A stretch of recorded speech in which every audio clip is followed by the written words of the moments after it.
Нападите на Израел и Соединетите Американски држави против Иран продолжуваат. Техеран возврати со ракети и дронови врз цели во земјите од Персискиот залив. Експлозија одекнуваа во Либан и Ирак, додека Катар, Обединетите Арапски Емирати и Судиска Арабија пресретна ирански ракети и беспилотни летала. Меѓународната поморска агенција тврди дека следењето на танкерите низ Ормудскиот теснец не е ниту безбедносна гаранција, ниту одржливо решение.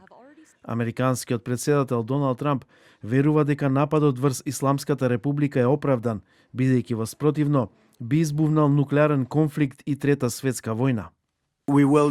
Доколку не почневме воени операции против Иран, ќе избувнеше нуклеарна војна и ќе ескалираше во трета светска војна. Она што го направивме беше во интерес на целиот свет. Израелскиот министер за одбрана Израел Кац изјави дека Али Лариџани, секретарот на Врховниот совет за национална безбедност на Иран, е убиен во израелски воздушен напад и Голамреза Солејмани, командант на иранските паравоени сили Басидж, исто така бил убиен во израелска операција. Иранските медиуми ги демантираат ваквите информации.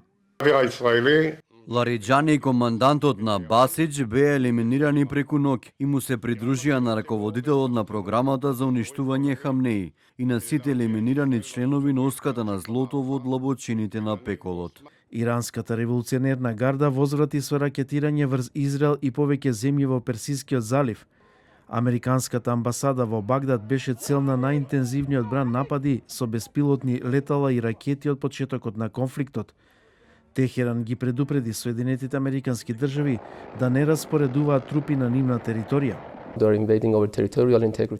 Сега се фокусираме на одбрана на нашиот територијален интегритет и нашиот национален суверенитет. Оние кои ја почнаа оваа агресија, оваа војна, оние кои почнаа да го напаѓаат Иран, тие мора да одлучат, да го спречат ова нелегално, неодговорно, нечесно однесување. Иран уапси над 500 лица осомничени за шпионажа и соопшти дека е подготвен да се бори се додека не биде сигурен дека непријателските акции како сегашната нема да се повторат. Претседателот на САД Доналд Трамп пак најави продолжување на воените операции со полна сила.